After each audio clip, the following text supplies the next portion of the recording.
Cheers. Yeah, all right, thanks. Thanks for clapping. Welcome to Ponderland tonight. I'm thinking about food. That's what I'll be pondering. As a child, I was a sort of suspicious eater, really. I'd only eat food what came in dollops, really. Geometrically perfect dollops, like a hamburger, a sausage, or a fish finger. Didn't like things that are a bit tricky, like a hamburger, you know where you stand. A sausage, you know you stand. Would you like some lasagna? Fuck off. Could be anything in that. All them layers. It's like a journey to the centre of the earth. How about a fish finger? Oh, yeah, no, I like them. It's got Captain Birdseye on the packet. You can trust him, he's an officer. I'm quite a snooty man now. I'm a vegetarian, but, being a vegetarian does not give you the right to be snooty or condescending. Never turn it into some sort of intellectual, ideological snob like Clement Freud, Sigmund Freud's nephew. Look at this. He just goes around bothering working-class people about their eating habits. He knows full well what they're going to do with this chicken, and he just decides to be all condescending, offering them different options. Oh dear, you're not very adventurous with a chicken, are you? What have you got in here? A breast of chicken. Do you know, if you took a breast of chicken and filled it with butter and chopped chives and rolled it around and then covered it in flour and beaten egg and breadcrumbs and deep-fried it, yes, it would be a very beautiful dish. I think so, yeah. A very beautiful dish. Pick it up, swing it about, squeeze its tits, pinch its ass, lie to it, promise it the world. Right? He knows full well that she's only got simple plans for that simple chicken. He puts her under so much pressure that she tells the truth in a stupidly elongated way. I think so, yeah. What are you going to do with it? Well, I'm going to take it back and make sandwiches. Include take it back as part of the process of preparing a meal, like it would say in a cookbook. OK, leave the shop. OK. Put the food on the table now. All right. Eat it, you idiot. Look at Freud's next victim. This is heartbreaking because this woman is properly sweet, lovely lady, and she's got no idea how snooty and stuck-up Freud is being. Now, you've just bought some fish. Yes. What are you going to do with it? Well, I'm going to fry it, batter it and fry it, chips, peas. And are you going to have a lovely sauce with it? Oh, yes, HP. Oh, dear. You think that HP is a lovely sauce to you? You snob! You stuck-up pig! And look at this bloke, this misogynistic, rotund, patronising brute of a man, right? Just bullies his wife to economically move around the kitchen. Completely unnecessary. Oh, dear, you're not moving around the kitchen very efficiently. Why is that important? What about the homes of today and tomorrow? Have our designers learned nothing from the mistakes of the past? Or is a new generation of housewives going to use this marvellous, shiny equipment in the same old, muddled way? There's no reason why they should. Housewives' needs have been studied and analyzed by the scientist. It's possible today to design a kitchen as efficiently as a motor car. Look out! The milk's boiling. There. Not bad, was it? Not bad. It was dreadful. I counted 20 journeys. 20 journeys, you think? If that is a journey from sat by him to that pan of milk, his holidays must be shit. Yes, 20 journeys, carrying things. A total of nearly 100 yards. You see, as far as from here to the corner of the street and back. I wonder how many miles a day you walk in this kitchen. Why can't you be more like me? I've used 1 calorie all day. I'm sat here happily sweltering under the weight of my lardy tum. I don't know how uptight he is with her. Oh, sorry, dear, that's not bad, is it? Not bad, it's bloody awful. Here, take a journey to the Burns unit and do it efficiently, you slag.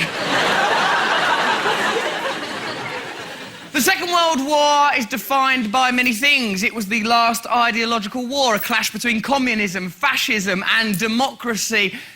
Perhaps more important than that, though, were bananas, really. Oh, them bloody bananas, I half missed them. And this shows you what 6 years without a banana has done to this young man. He's forgotten how to tackle the darn thing. Really, 6 years? If someone presented me with an orange after a 6-week holiday, I would go, are you my new dad? Do you love me? I love you. And why, after the war, is this admiral being employed to distribute bananas? He's a high-ranking naval officer. Why is it? Right, get out there and give those people bloody bananas. OK, I'll give them bananas. It wasn't like a piece of fruit. We was touching it and moving it around. What's going on? You sure these are bananas? You sure there's one corrupt admiral who's painted his penis yellow? We were touching it and moving it around. They'll never know it's been 6 years. Could be anything. Here, have a banana. Careful when you pull the skin back.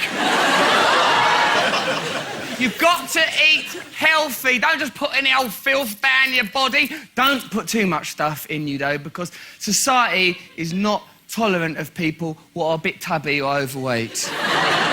Thinness hasn't always been the shape of beauty. The nudes of Renoir and Rubens are downright fat by today's standards. Cupid is a chubby little lad, and a model with the Venus de Milo statistics would be unemployed. Mostly because she hasn't got any arms. You're a bit fat, aren't you? Well, I've tried everything to lose weight. I cut my arms off, for Christ's sake. What about that? Cupid was a chubby little lad. That's not the main thing about Cupid. Cupid can fly. It's like a winged angel. Oh, that Minotaur's got a pot belly. Pegasus, your arse stinks to high heaven. Bullying out of order. So there is a possibility that you will be victimised if you're a bit tubby, so dieting becomes quite relevant, pertinent and important. Don't let it make you go mad, though. This woman, talking about dieting, for no reason at all, reveals a picture of herself that seems a little bit dubious to me. If you're fat at any time, it's no fun. But if you're fat when you're young... I was 18 when that was taken. I was 18 when this photo was taken and I was living in Victorian London. That is the Queen Mum. That is not her at 18. That is ridiculous. When I was 18, I used to travel back in time. As a younger man, I was a little bit chubby and stuff, and I'm still a little bit shy about it. In fact, I've got a picture here of what I was like at 18. Have a look at it. I think it's quite surprising, actually. See you there.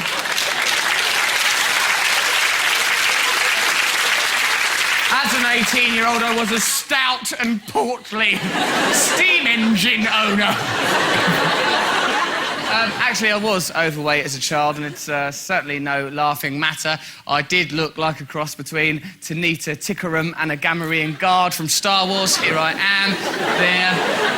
I know, there I am in a park in Dagenham looking for rough trade. You know, so, like, that's why I don't like people victimising tubby teenagers, right? Because I was one. And listen to this doctor needlessly victimising a fat girl with a story that I've never heard of that she seems to think is a renowned fable stitched into our Jungian unconscious mind.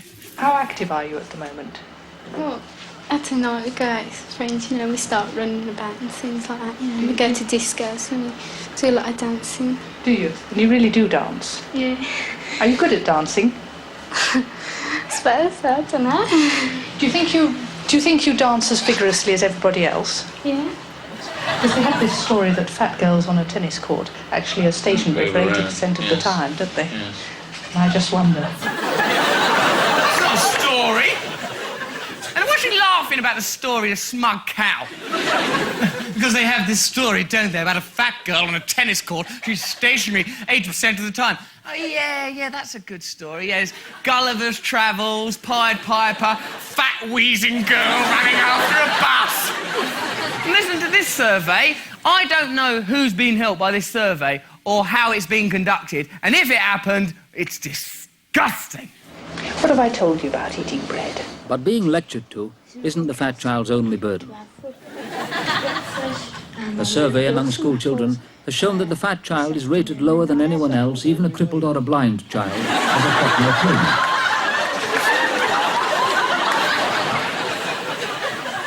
Okay. We've lined up a fat child, a cripple, and a blind child. Which one do you hate the least?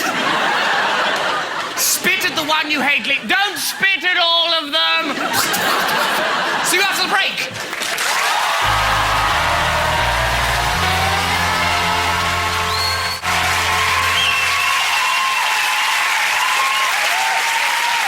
Hey, thanks. Welcome back to Ponderland. On Ponderland tonight, I'm pondering food. As a little boy, when I was about, I don't know, that old, I used to eat penguins quite a lot. Penguin biscuits, I really like them. Would eat a whole packet, though, a bit obsessed. I like the blue ones best, right?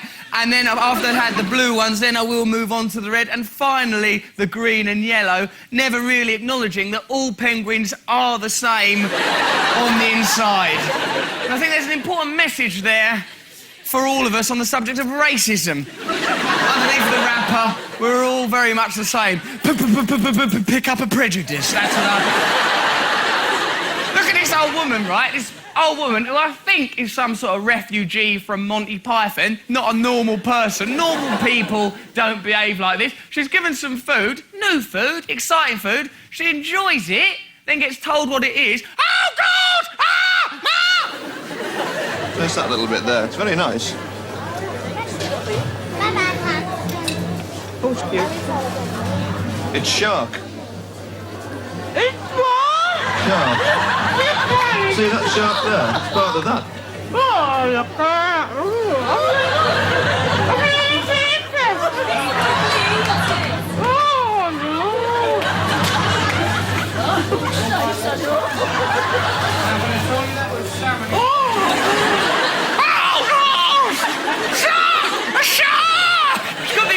If one had swum up to her. It's just a slightly bigger fish. There you go, madam. Try a little bit of cod. Oh, yeah, that's lovely. I think you should know, madam, that when alive, that cod used to wear a little hat. What? And it was gay. Oh, God!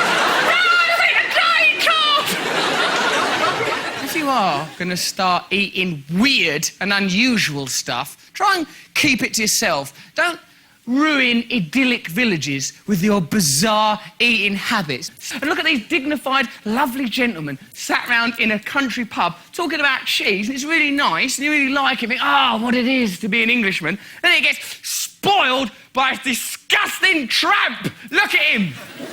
It should be mild and creamy to the taste. I'll go. It's totally above any cheese in this country. Best cheese in the country. Definitely. Lovely. Anywhere else nice. in the world, if you can afford to Who's buy. that? Yeah! Bert, we'd let you join our cheese society. Please conduct yourself with decorum. Let's not have any of that balderdash about eating maggots. And I will get maggots in that cheese, and when I get a maggot in, that cheese to me is perfection. Don't eat maggots! It's marrow season soon. We'll have some lovely marrows. I will get those marrows. I'll put maggots in them. I'll eat maggots. No, please. My wife's made some lovely strawberry jam. I will shit into that. But I've never actually seen you eat a maggot. I do. I eat maggots. Why are you boasting about eating maggots? So that makes you somehow hard or sexy. One bloke tries to be the voice of reason, but even he has got quite a mild stance on maggots, but compared to him, he's like a hard-line, anti-maggot person. If I'm going to make you my cheese, I should put it on the side of my plate. I would not eat it. I would not eat it. I would love a bloody cheese, would. And that is definitely. Half on it, bloody maggots. Half cheese, half maggots, so jam it in me cheeks. I'm a bloke, really. If I found a maggot in my cheese, I'd put it to the side of the plate. Ooh, what incredible manners. We must come over for tea. I would eat that maggot right off your plate. I'd crush it under the knife and have it as a maggot patty. I'd clean my teeth with maggots. An important part of food, an integral part of food, is food packaging, right? And yes, of course, recycling is necessary. Some people do it in a creative way. I think that's really good. Some people creatively recycle. Like this man is more than a recycler, really. He's an artist, I think. Not all lunchtime litter ends up in the dust cart. John Watterson, street cleaner, is happily committed to creative recycling. I'd like to make models in lunchtime. Oh, inspired! Yeah, that's good. So that's the giant sandwich box then on top of the fire station. It's not done anything to it. That's not recycling, that's moving. I don't seem to have enough time to make models, but that particular owl, which we get for lunch, I'm able to do as I please, and that's what pleases me. For instance, a tic-tac box I thought would come in useful as a radio monitor system at the back of the fire station for the radio, and I've used the top for visitors for a rubbish bin. I'd say, all right, he only does recycling with the bare minimum effort. I've never seen a more perfect version of a tiny sanitary towel disposal unit. Where is your man? I've gone in the wrong toilet! Oh my God, it's the naughty bin! I'm not supposed to be in here! And his laziness is across the board. Look, he's rubbish, lazy, unrecycled flower pots outside his shit, lousy fire station. Milk containers are going to be flower pots in the front of the station and at the corners. Oh, great, yeah. Wow, man. Are they flower pots or are they little milk cartons? Well, judging from the fact you ain't even took the fucking lid off. Your fire station is badly compiled. You've wasted your lunch hour. But every day, the cleaners go in there and go, throw that shit out. This town, right, there's some freaky, messed up village, right, where the local people, somewhere in Dorset, and they're really into this kind of whacked out cheese. They like the cheese so much, they're not prepared to tell outsiders where they got the cheese from. Just share the cheese. Whereabouts do you get hold of this? Because I've been around Dorset for several days and I haven't found any. Well, I'd like to be able to tell you. As far as I know, I get it from the chief mechanic of the RDC. Does he make it? No. He gets it from the head foreman of the RDC, who's now retired, who gets it from someone else, and he keeps it down in his shed. You fucking liar. Why is it so suspicious? Why is there some Da Vinci Code madness going on to protect this cheese? And why is he, this bloke, he's just been sent down, it's only a food programme. OK, go down to Dorset, find us some blue vinny cheese. Oh, I'll get your fucking cheese. This is Sid, is it? That's right. Sid, my name's Derek Cooper. These are the Dorset blue vinnies. Right, yeah. Find out, whereabouts do they come from? Well, this I don't know. I don't know where they come from. Well, how did they get in your boot? I don't know where it came from. I don't know about that. I know where it came from. I like about, well, why is it in your boot?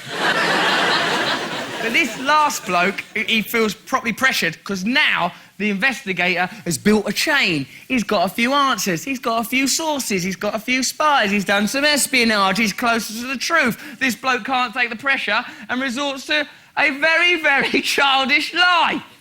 We met, who was it, Sid last night, and he had two big cheeses, which he said he got from you. Now, they tasted very nice. Yeah. Sid, well, no, Sid is new to me. He probably got them, and maybe another man of my name, but... Oh, it could be someone else with my name. I've got an evil twin brother. He might have escaped from prison. This cheese, is it made from Christ's sperm? Is it the bloodline of Christ and Mary Magdalene? Is it passed all the way down? Just be honest, if you don't want to share the cheese, just tell them fuck off.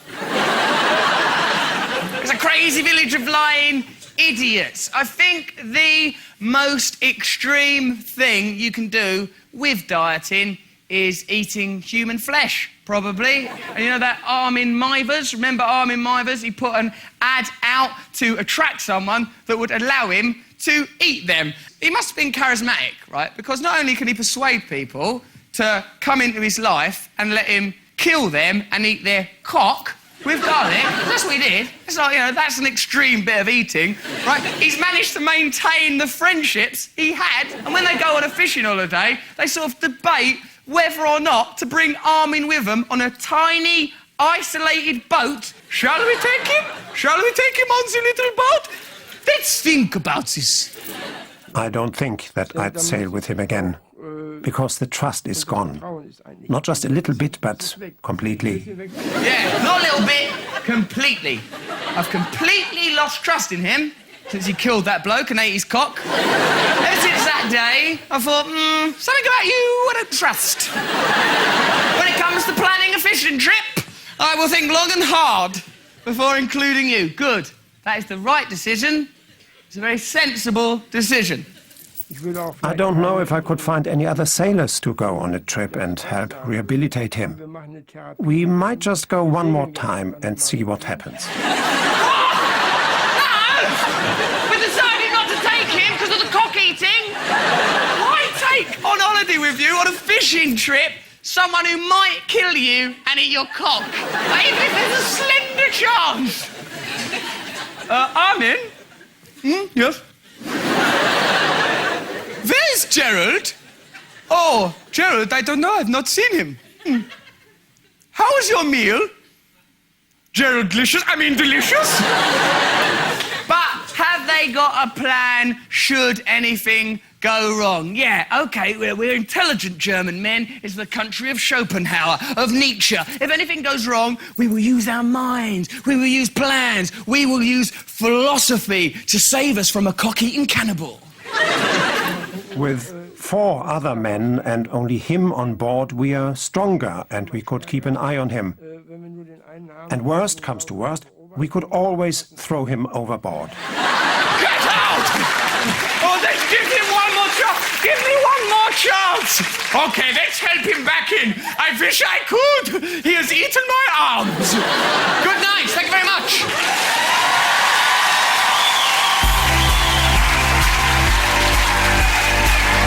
That hamburger was once sat on a bus. I'm sorry, everything I thought of 10 things, they were all weird. They came quick enough, but I had to go to Fred West, all weird stuff. I thought, no, just leave it.